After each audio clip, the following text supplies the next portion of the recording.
Okay, just to be respectful of everyone's time, we'll go ahead and get started here. Just thank everyone again for taking the time to join us. My name is Jared Weston. I'm with GradLeaders Athletics, and at GradLeaders, our mission is simple, just to provide technology solutions that enable professionals like yourselves to effectively and efficiently equip your student athletes for success after the game.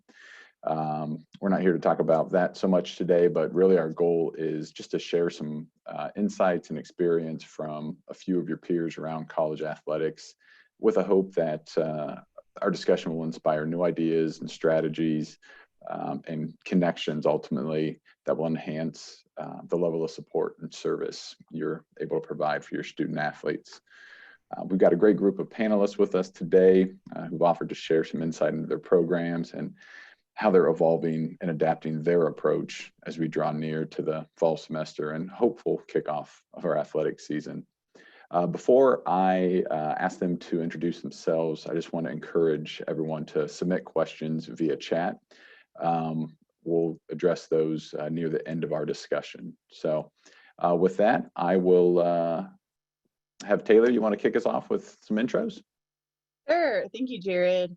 Hi, everybody. Thanks for hopping on today for the phone call. My name is Taylor Stuemky, and I work as the Assistant AD for Internal Operations at the University of Wyoming. Been there almost 7 years, and I oversee student athlete development, SAAC, and some of our policies and procedures.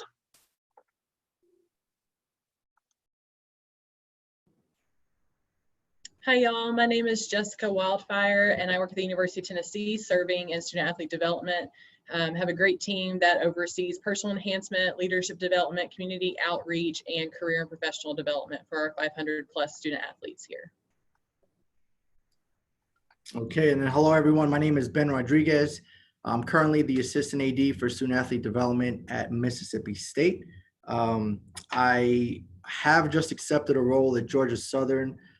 So I'll be transitioning here in a couple of weeks, but excited to be here, share some of my thoughts and experiences from my time in student athlete development. Yeah, awesome. Thank you all for being here, and looking forward to this discussion and just the strategies and insights you have around your programs. And so we'll just jump right into that elephant in the corner of the room with the uncertainty of fall coming up. I think everyone's began to phase in their reentry plans. Some have pumped the brakes, others are continuing on. I think we're going to settle into this certain uncertainty here for the next few weeks anyway. So with that, Ben, maybe you can kick us off with that uncertainty with the upcoming semester. How have you and your team altered your programs that you're planning for your student athletes here, finishing the summer and into the fall? Yeah, we've actually been kind of planning for a virtual space from the beginning here, and we've talked about that in some of our planning stuff. Mm-hmm.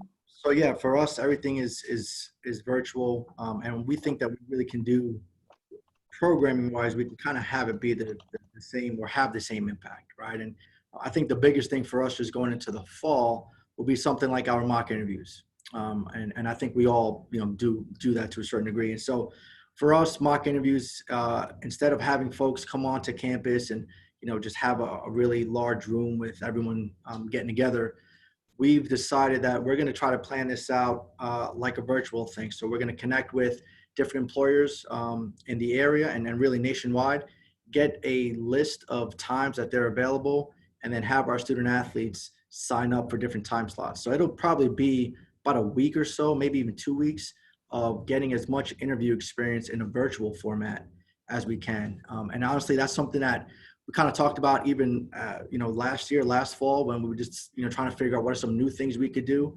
It's really expedited that process for us. So again, everything is going virtual, and that mock interview piece, I think, is going to be really cool and really different for at least what we've done before. Yeah, well, and it'll probably allow you to enhance that reach as well, being able to connect with maybe even some some former student athletes that may not be in the area, or even employers that aren't necessarily in the area, to be able to be involved in that initiative, right? Yeah, that's exactly what our hope is there, right? Is we can connect with a lot more folks. And so it wouldn't be just a one-time thing. Our vision for this is our student athletes, to set up 2, 3, maybe even 4 different interview slots, right? And really just get as much practice as they can. Mm-hmm. We know that employers, just based on what we've experienced last year, are really supportive in general. And so I think they're going to be eating this up, to be honest with you. Yeah, that's great. Jessica, I know we had talked, you were in plans to continue to enhance your Vol Leadership Academy. What does that look like now? Are you still moving forward with that? And yeah, so our Vol Leaders Academy is a 1-year intensive leadership development program. This fall will be our first double cohort. So rather than having 1 to 2 student athletes per team, we have 16 teams here at Tennessee. We are going to have about 40 student athletes total. So looking at 3 to 5 student athletes per team. We, as of right now, our academic course portion of the academy will still be held face-to-face. It'll look very different. We're used to doing a lot of activities and small group dialogues, and so still working through that transition a little bit. And we typically have an international experience as part of that academy as well, that we're making tentative plans for next summer, but really just trying to engage the students in what it could look like if we mid-semester have to move to remote instruction as we did in the spring semester. So I'm still looking to expand the program. We're very fortunate to have been able to do that with our 40 plus this fall. yeah, that's great. Taylor, I know we've talked earlier about you were also planning earlier this year to take some of your programming online for the fall, even before the pandemic. Has that this kind of just sped up the process, or? Yes, that's exactly what it's done. We were thinking about offering online sections in addition to our in-class sections, so we could have more flexibility for the athletes with our classes. Sorry, I think my toddler's upstairs banging on something, so I apologize. But we are moving all of our classes this fall to web-based conferencing. And so we had a planning session last week for that, and we just decided it's going to be a better experience for the student athletes to at least log on to a live session and be able to interact and do breakout rooms and have Q&A with the guest speakers and just feel like they're being heard and seen versus a pre-recorded class, which is initially what I thought to do, just since, you can have it glitch free that way. But we're going to move with a live, class periods moving forward for this fall for all 3 of our classes.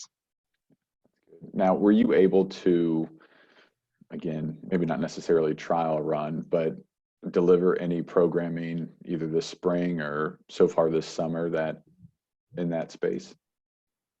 So we did not this summer because our administration decided to cut funds for summer school. So, which never happens, but very few athletes were able to take summer school, pretty much for eligibility purposes or graduation. So I wasn't able to do a trial run this summer, but I have done a lot of web Zooming in before my classes. Like sometimes we have a panel of former student athletes, and we have a current swimmer in law school at Berkeley, and so she Zoomed in for a former UW athlete panel. And I've had some other people from around the country do that before, so I've had experience with sessions like that, and we've been successful so far.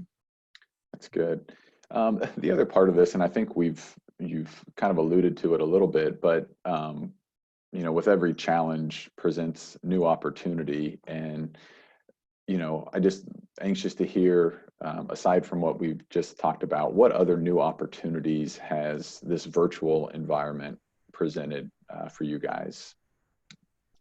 Yeah, for us at Tennessee, I think at first the virtual space was intimidating to a lot of us. At least it was for us here at Tennessee, because we're so used to seeing our athletes in person day to day, and also engaging with potential employers that are in our region or locally. We've decided that really the virtual space opens up the opportunity for us rather than, limits us. So we have reached out to a lot of our VFLs across the country. Our VFL is our student athlete alumni across the country in different industries to say, hey, how do you want to engage with student athletes this year? Now this virtual space is wide open. It's going to open up opportunities in terms of timing of day that that we engage with student athletes. We can pre-record sessions and workshops and career chats. And really just trying to engage our VFLs who otherwise wouldn't be able to come back to Knoxville to share their post-graduation experiences or professional experiences and help them connect with our current student athletes in this unique way. So really just trying to think outside the box about what that could look like. We're doing some career chats, pre-recording them, as I mentioned, industry night. So like rather than doing like one massive career fair like we would with 60 employers, looking at what are the opportunities available to do a business or a supply chain industry night, an engineering industry night, and education and so forth, to engage our student athletes in smaller groups that are more specialized. I feel like, and I think we talked about it on our last roundtable discussion, is when you have those more specified outreach initiatives, student athletes are a little bit more apt to be engaged in that because they know it's specifically for them or their major or whatever that might look like.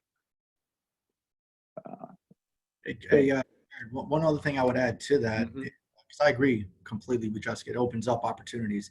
I also think it opens up opportunities on just the timing front, right? So often we've held a lot of our programs in the evening because of competition schedules and athletic practice schedules and that kind of thing. But now, especially if there's not going to be that competition, I think we can be a little bit more flexible and offer a few more opportunities even during the day, for them to get that stuff. And I also think, to the point that Jessica just made, it certainly allows us to have multiple conversations throughout the day and really get those groups to be a little bit more intimate in nature.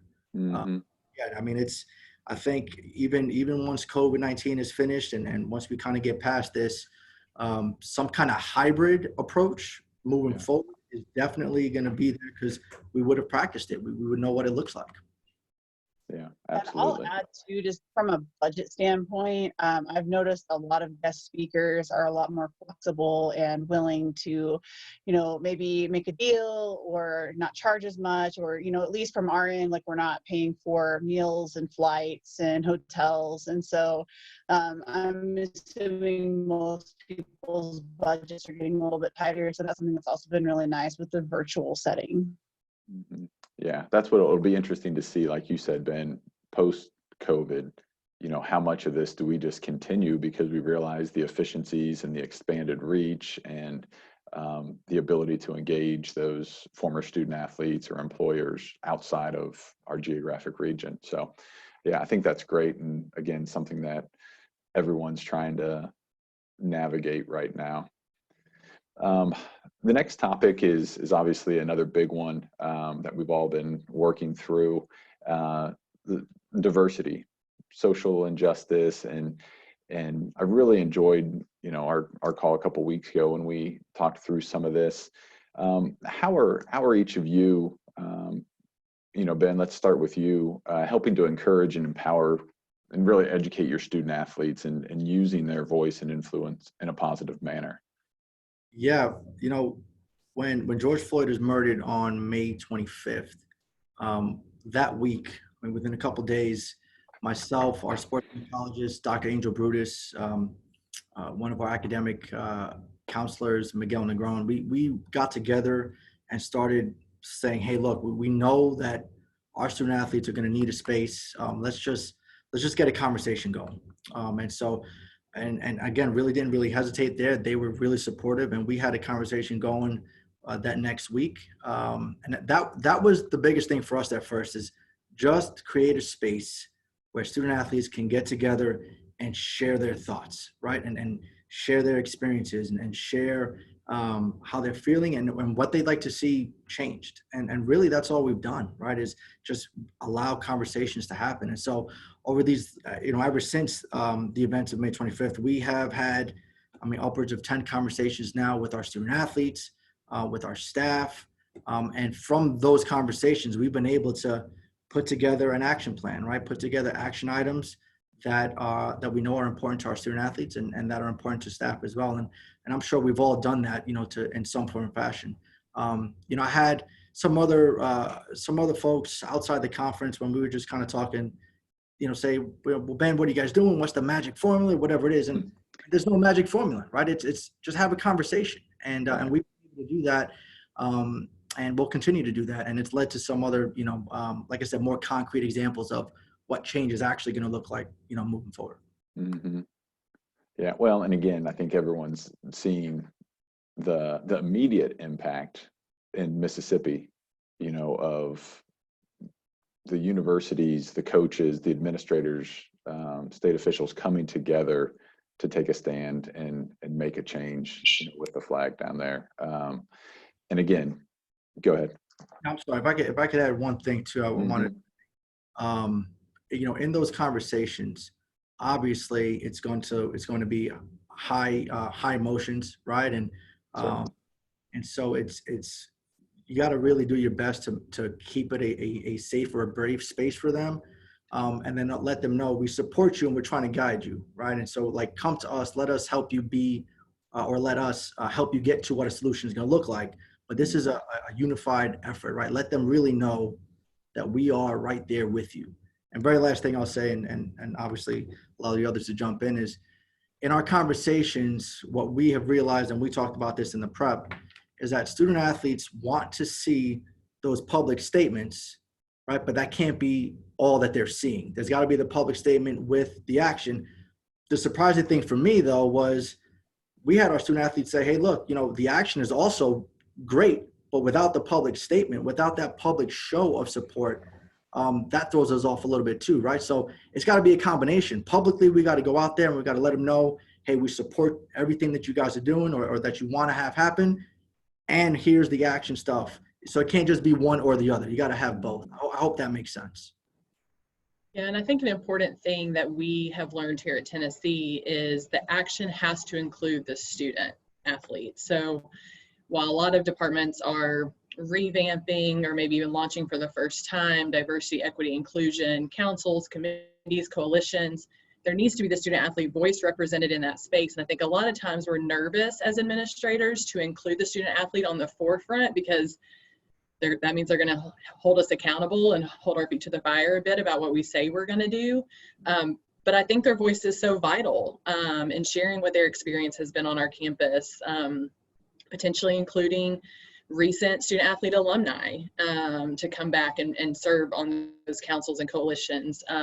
And really, one thing we're looking at Tennessee is we want to hear their voice and their direct experience, right? And have those conversations. But for those student athletes who might not be as comfortable to be forthcoming with those experiences, doing some kind of anonymous climate assessment survey.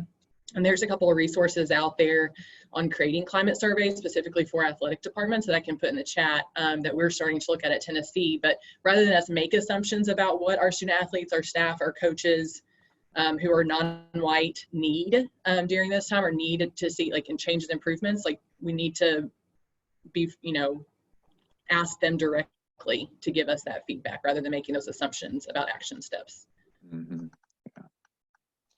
At Wyoming, we've had a series of conversations, and I'm a part of the planning committee, but I'm not the one doing it. I'm behind the scenes, maybe working Zoom or something, but it's a privilege to be on the committee and to learn from my colleagues and other student athletes, especially those men and women of color on our committee that are sharing experiences that, again, are very eye-opening and definitely hard to hear it sometimes.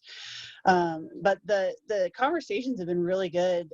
We've had 2 so far, and at Wyoming, we're phasing in student athletes over the summer. So we started June 1st, and I think we're on phase 4 or 5 right now. So basically, we allow the student athletes that have been through quarantine and have been tested to come to these conversations, and then we put it on Zoom so everybody else, all the other student athletes, have access to watch. And our first one was just kind of creating a space and talking about, how you're feeling, how you're doing. A lot of our coaches came and just kind of shared their personal experiences with law enforcement or with being, somebody of color in this country and what they've been through. And some of our non-minority student athletes were there too, to share their experiences. So it was really interesting hearing their perspectives, especially on the teams. It was mostly football players that were there. And then our second conversation was last week. And that was really interesting because we had local law enforcement come, and we had the sheriff, the undersheriff, assistant chief of police for Laramie Police Department, and then the chief of police for UW PD. And that was very intense. That was not a smooth conversation, maybe you would say. Our head football coach and our athletic director asked some extremely pointed questions to law enforcement. Unfortunately, some of our student athletes did not feel comfortable attending, and so they did not come. And we took that, and the football coach did not make it mandatory. He wants to protect his players, but he's hoping to have more conversations with those guys and some law enforcement, and not just the heads of law enforcement, but the guys that are on the street every day, and try to have these conversations. And so it's gonna be really interesting if we can continue that. And it was intense, but I think hopefully it's a step in the right direction. And the next thing that our SWA kind of Jude, she's working on, is putting together courageous conversations for our staff and coaches. And so she kind of has different series, but it's going to be courageous conversations with a blank. And so she's got kind of a different topic every single time. And she's going to be the panelist the first time, but it's basically a space you can open and ask questions to a Black person or a Native American, or she's going to have like silent majority, like just trying to get all these different areas to have these hard conversations with. So that'll be interesting. That's going to start next week. So sorry, I didn't mean to talk so much. Hey, you're good. And I wanted to add something to what's already been mentioned by both Jessica and Taylor. And just want to reiterate it, because I think it is super important. As administrators, as the adults in the room, I think we've got to really be humble here, right? And not think that we have all the answers. And Jessica, I think you said it perfectly, right? Like we may think that we know what student athletes want or whatever it is, but if you're not engaging them and, again, showing humility and allowing them to take the lead, I've got no issue on this, right? I think that, the younger generation, in a lot of respects, I think they've got a good head on their shoulders with some of these things, and we should listen to them, and so again, just be humble and allow them to guide us, where we got to go. Yeah, that's what I was going to say too, is or ask, I guess, is it's one thing to have those conversations with the student athletes and support them, listen, seek to understand where they're coming from. But also we've seen numerous accounts in the past month or so of coaches or administrators, and so curious, and Taylor, you kind of touched on it, but, what types of initiatives are being instituted within the department for those coaches, for administrators? Anything specific, Jessica? Yeah, so far in kind of the beginning stages is that our Black coaches and staff have gotten together with our athletic director and some of our senior staff to just talk about their experiences, talk about, how they were like what the experience was being recruited to come to Tennessee as a coach or staff, and then what their actual experience has been. Yeah. And then kind of stemming from that, moving to creating affinity groups with various identities. So having a Black coach and staff affinity group that they get together regularly to share about their experiences, to talk about support, to provide feedback to our departmental council on diversity and inclusion and administration, doing the same thing for students as well in terms of affinity groups. Some of those have already naturally started building on themselves, but I think that's really important to provide a space for folks to gather, and also not just the space, but then the direct line of communication and feedback to upper level administrators is really important, and something that hasn't existed on a lot of our campuses before, but great opportunity, to start doing that. Certainly. Yeah, I would also say, there are plenty of schools, I think, and I know here, where we've had a diversity and inclusion council prior to all of this, social unrest as of late, right? And so, I think it's important to say that, especially when you're reaching out to your staff and all this and your student athletes, to make sure that they're aware, like, hey, look, this is something that we have always known is important. So maybe we needed to do a better job of kind of reaching the masses, if you will. But this is not just a reaction to, events that have happened recently. This has been an important, topic for us that we're going to continue, to move the needle on that. Yeah, that's good. In kind of going along with this, but getting into the next topic of SAAC is, empowering, our student athletes to use their voice, to influence. And, again, SAAC looks different. I think it looks different at each one of your, within your departments.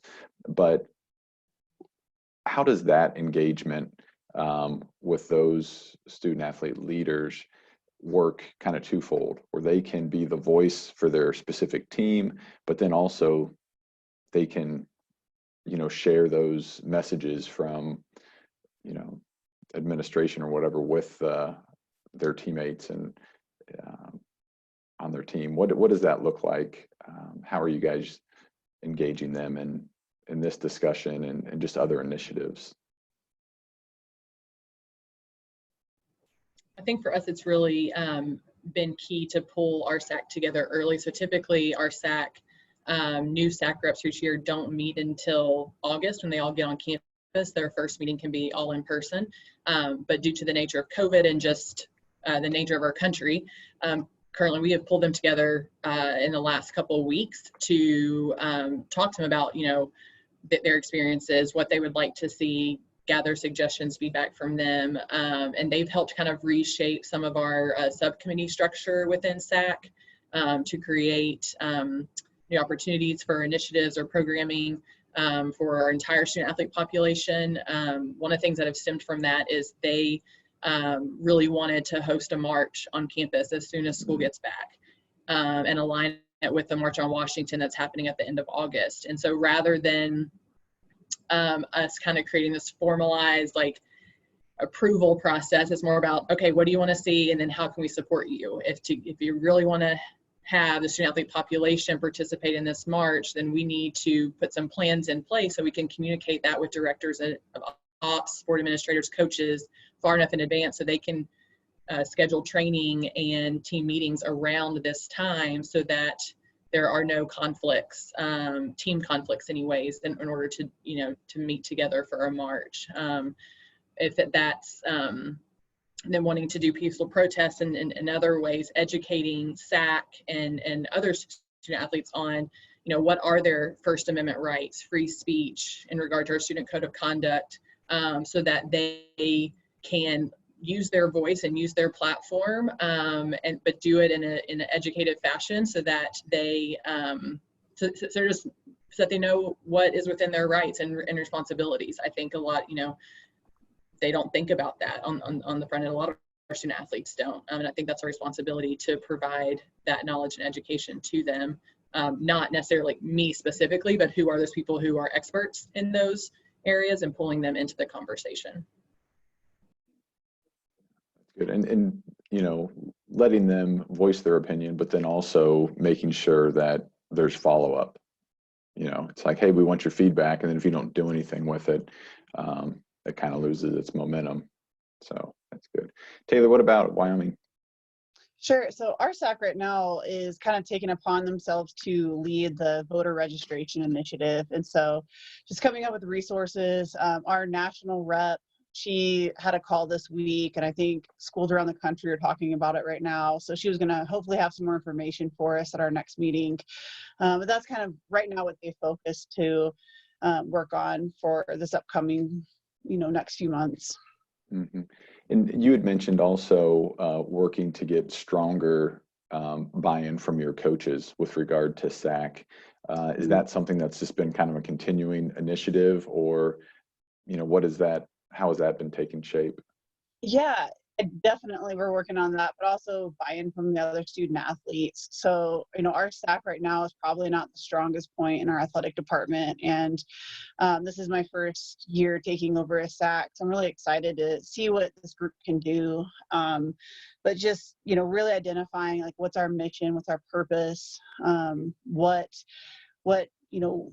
philanthropic and charitable causes do we want to connect with and, really support. And so I think that, the bigger presence we have on social media, at meetings, at events, the more we're going to get buy-in from other coaches and also athletes. So like recruiting is a big thing for us this fall, and trying to recruit a really good group of people. And I mean, honestly, we're starting pretty much from the bottom. So it's kind of exciting to have a fresh start. We've got a lot of work ahead of us, but we're gonna get an advisory board and ask some professionals from around the campus and community to be advisors for our SAAC exec board members, and then eventually for the rest of our SAAC group. But if they need help with legal advice or with marketing and community engagement or leadership, just different things like that, they've got an expert that they can go to, and hopefully that's going to create more avenues, just mentorship opportunities for the people who are in SAAC. And that's something we're going to build this year, and pretty excited about that. Yeah, I think that's good. And I've heard from other conversations about, obviously you have leadership initiatives and professional development, but really pouring into those SAAC leaders, whether it be former student athlete, mentorship, or other professional development folks in the community, which I think is great. If they're going to be either recognized or appointed to be SAAC representatives, let's really make them feel, that they are the leaders, and help them as they continue to develop. Ben, I know SAAC doesn't fall under your department at Mississippi State, but I think you had some good experience from UCF, maybe. I would just, in a general sense, I think that SAAC in general is going to be the ambassador for the office, right? And I think we look at them as ambassadors for everything we do, from specific programming, community service events, but also again with items like what we've been dealing with recently. Again, they are the voice of their respective teams, and we should always be going to them among the first folks anyways, as we try to get a pulse on what's going on. I also think, though, just in another general sense, the messaging from the AD, we talked about, and whatnot. I think we would all agree, right? If the AD at the top is letting everyone know how important this stuff is, then that will trickle down. And I know we've seen it here at Mississippi State. John is, I think, a tremendous ambassador for what we're trying to do in this office. And as such, the coaches have bought in, the student athletes have bought in, and I think we've been really blessed in that regard. So the other thing I would say too, very last thing on the SAAC piece is, we've got to equip them to be successful, right? And so Jessica touched on this a little bit too. We've got to give them the leadership skills. I think all of us want to have a SAAC that is self-sufficient, and a SAAC that is led by the student athletes. But again, we got to put them in position. We can't just say, okay, you're the president, I'll run the meetings, right? We got to give them those additional trainings to do that. And then when we put them out there, know that, hey, we've done what we can to give them the support and the skill set, to get out there for us. So those are the only things I would add. Oh, that's good. And I think too, it just goes along with the theme of equipping and empowering the student athletes to, kind of be the best version of themselves and help develop those inner, personal characteristics that, we might see, but they might not recognize in themselves. I think it's a great opportunity. Yeah. Jared, just to go back, kind of before the SAAC talking point in regard to diversity, I agree. I think, SAAC exists to be the student athlete voice and to be our go-to student athlete leaders. I also, on the flip side of that, think that this is a great time to pull in, I don't know how their campuses work, right? All of our SAACs are selected differently. For us, our head coaches just tell us, here's our 2 or 3 SAAC reps for the year. And I think this is a great time to engage student athletes who are not those tapped student athlete leaders, because also those tapped student athlete leaders tend to be the ones who are tapped for lots of things in our areas. They're kind of our hot list, student athletes to go to when we need somebody to go to an event for us, or kind of be a spokesperson on the behalf of their team. And so I think engaging are not traditional student athlete leaders or leadership groups to be part of some of these diversity, equity, inclusion conversations, who they have a passion in these areas, that they want to have these conversations, but they're not who we would naturally go to or who the coach would naturally go to. It's just a great opportunity to kind of widen our net and engagement of student athletes in some of these initiatives that we're talking about. Yeah, that's a great point. Thank you for sharing that. And on that note, I know you mentioned within SAAC, I think, Jessica, that you're creating subcommittees. Do any of you have other subcommittees or groups aside from SAAC, or things within your student athlete population? Yeah, we have a couple of different ones. So there's the student athlete leadership team, and that's selected by coaches, and they pick 1 or 2 student athletes, and those student athletes meet with our athletic director and deputy AD and maybe a couple other senior staff members once a month. And it's just kind of a time for Tom, our AD, to give them updates and kind of what's going on in the department. So it's a great group of student athletes, and it's not SAAC, but it's something that is kind of neat to be a part of for them. And then kind of what Jessica was talking about, we've had a group come together based off of the social justice conversations I met earlier. So there's a student athlete planning committee now, and those student athletes have just stepped up and said, I want to be a part of this. We didn't have to recruit them, and that's been pretty neat to see that happen. That's great. And there's probably even greater engagement and ownership when they self-select, right? They raise their hand and step up. Yeah, that's great. Yeah, for us here at State, we are getting ready to introduce a Leadership Institute. So that will be a separate group or a select group of student athletes. So not necessarily members of SAAC, but those that are really seeking to grow their knowledge, in that regard. And then we also have a Bulldogs Care group, CARE standing for compassion. Help me out, Ash. Compassion, accountability, respect, empathy. I think that, yeah, right. But anyways, that's a group that is really focused on providing additional community service opportunities, right? So our staff, we will do the bulk of that, but again, a way for student athletes to take some ownership and develop some of those additional leadership, traits. So really, really proud of what both of those groups, will continue to look like. And as we move on, we'll get some other ones in there as well. Yeah. So I guess going off script here a little bit, you mentioned that specific community focused group. Community service is a huge component to the student athlete experience and their continued development. What does that look like now in the virtual space? What are you guys planning around those initiatives? We're trying to draw a big question mark. Right.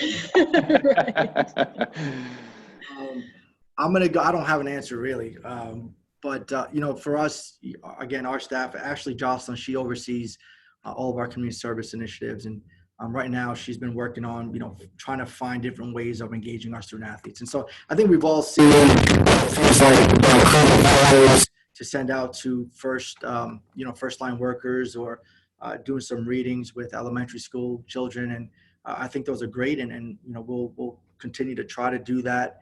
But again, what can we do outside of that is still a big question mark, right? I mean, we do a lot of work, like for example, with humanity or Habitat for Humanity. I mean, there's nothing like getting out there with a hammer and start, knocking some things in.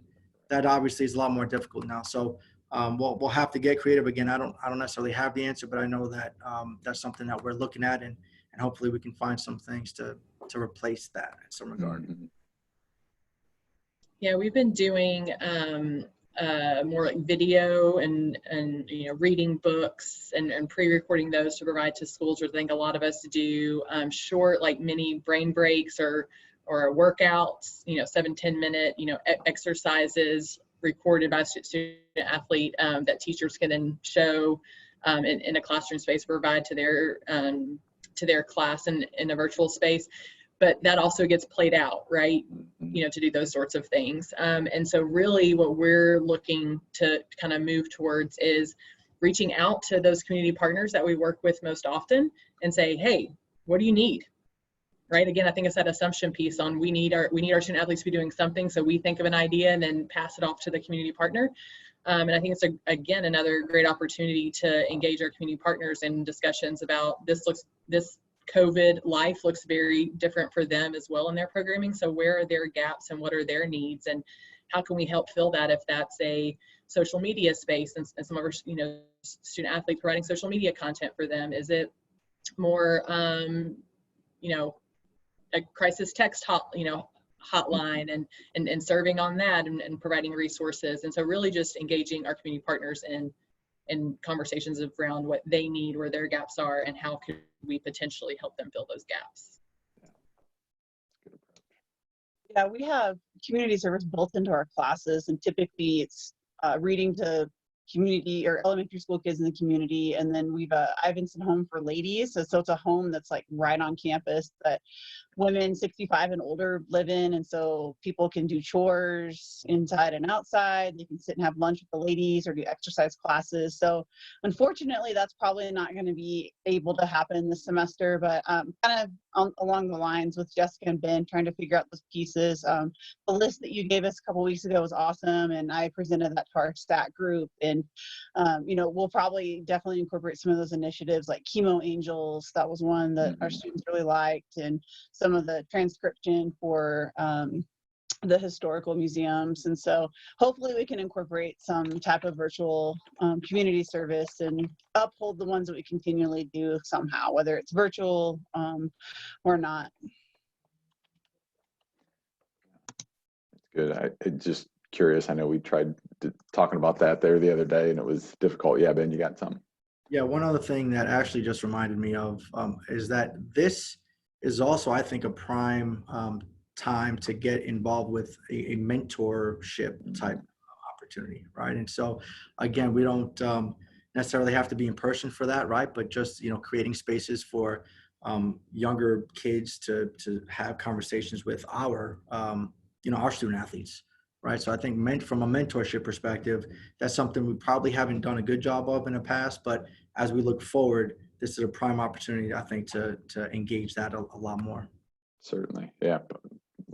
Empower your student athletes to pour into that next generation, right? So, yeah. Let's transition here a little bit. We got about 15 minutes left, but again, we're hitting all the hot topics here. So name, image, likeness. Are your student athletes inquiring about it? Are you setting up any kind of education curriculum, any kind of initiatives to help educate your student athletes around this topic? Yeah, for us at Tennessee, we kind of have two things in the works right now. One is partnering closely with our compliance office and athletics to develop an elite student athlete program that is more shorter, focus area based workshops. So things like agent selection, contracts, brand development, things of that nature, but looking specifically at those student athletes who have a higher likelihood of playing professionally, but also gearing towards them first, but then kind of building that out to where it would be accessible to all of our student athletes.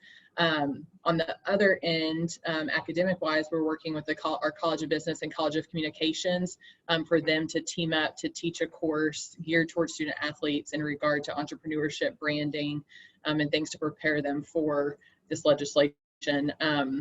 And offering that it'd be open to all students, but then, geared towards the student athlete experience specifically, but really pulling in those faculty experts in regard to entrepreneurship and branding.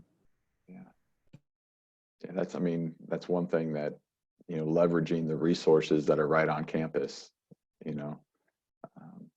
that's Great. Yeah, I'll go ahead and jump in. Right now, we're probably just going to use game plan at the very minimum. So our school, we utilize game plan for a lot of different things, but we have that the e-modules in our courses that we assign as homework for some of our sections. But they've got some new education modules about that. So like I said, at a minimum, we'll use game plan. I've also been talking to some other marketing publicist professionals that are, offering their materials, and Jeremy Darlow is one of them. So if anybody here on the call uses Darlow rules, please message me and let me know what you think. I know that quite a few schools have kind of partnered with him, so we're working on some of that. But I talked to our compliance office last week, and they're like, nope, don't have anything right now. But it's not probably going to impact the University of Wyoming as much as maybe a Tennessee or Mississippi State. So, but we will have some education in place. And I love Jessica's idea of getting professionals from across campus to speak on that expertise to our student athletes. That's a great resource right there. Yeah, look, they both nailed it, right? As we're focused on the branding piece of it all, we're focused on the financial literacy piece, engaging our compliance staff, our communications and marketing staff, and looking to some third-party folks to come on in as well. So there's still obviously a ton that's unknown about that space, and it's just like anything else, right? We've got a little bit of a plan, and we'll have to make our adjustments. But like I said, they touched on it. Are student athletes asking about it, or is it, are we the ones that are really in the middle of it? I'll tell you from my standpoint, very few, at least student athletes that I've talked to, but yeah, very few. So. Mm-hmm.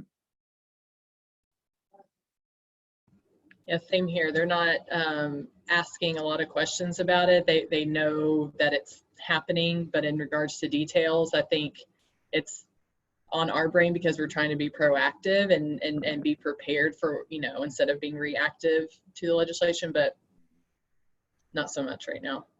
Yeah, similar answer. I haven't heard much. Yeah.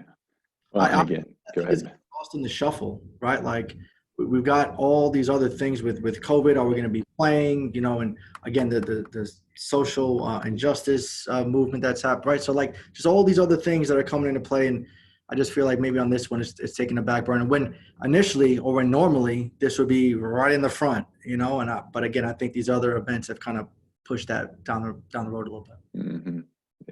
Yeah, I agree.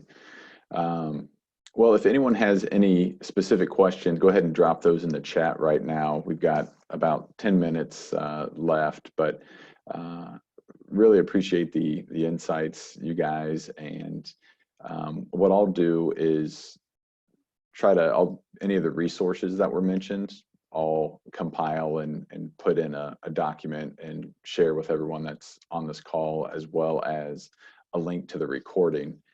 So you can share it with your team, or go back, and if there's an idea or something, you can go back and hear that. Or, I know Jessica, Taylor, and Ben are all happy to connect or continue this conversation one-on-one if there's specific things. So that was one of the key outcomes from our last roundtable, is everyone said it was great because I didn't know they were doing this, and the networking that just came from a simple discussion such as this. So I don't see any questions coming in. Do any of you three have any final parting words or advice that you'd like to offer?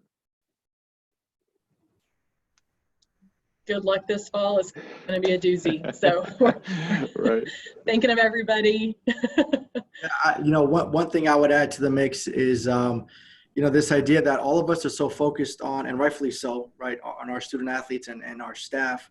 But we got to focus on us too, and so I think relying on a lot of folks that are on this call even, and just being able to pick your brains about what's going on and what you all been doing. And I know for me, it helps to keep me sane, right? And I know that we're all going through this together. So that's the only piece I would say is, we've got to help other people, but we got to make sure that we're doing okay ourselves. Had one question here come in. Any thoughts on helping with student athlete engagement in the virtual space? Danielle at San Diego State, I believe, just started a summer bridge last week, but are there things you all are doing? Jessica, I know you mentioned a few things, or Taylor, making your content live as opposed to just recorded, but any other thoughts on trying to enhance that engagement? I mean, I think that just from personal experience running classes and training sessions, moderating is key. And so, you know, utilizing the chat box, utilizing the breakout rooms, making the expectation that everybody has their cameras turned on. And, you know, that just helps increase engagement. I do a lot of Green Dot training sessions at our school, and I don't know if you all have Green Dot or have heard of it, but they have some great moderating techniques. So those are what we use for that. And then we also use Poll Everywhere, and that's also keeps things engaged and lively, and you know, that's pretty easy to download and put into a PowerPoint. So I think just getting really creative with different ways to interact in these virtual spaces is key. Yeah, I think everything Taylor said to there. The other thing I would add is that if your campus has any sort of teaching and learning center or online education department, those folks, in regard to resources and how to create more engagement in a virtual space, there's so many resources out there. I know for us on campus, they've kind of pulled them all together online, or kind of sending them out in, you know, individual PDFs of different ideas of how to engage students virtually. But I would definitely reach out to your campus resources as well, because they're more than willing to assist, I'm sure.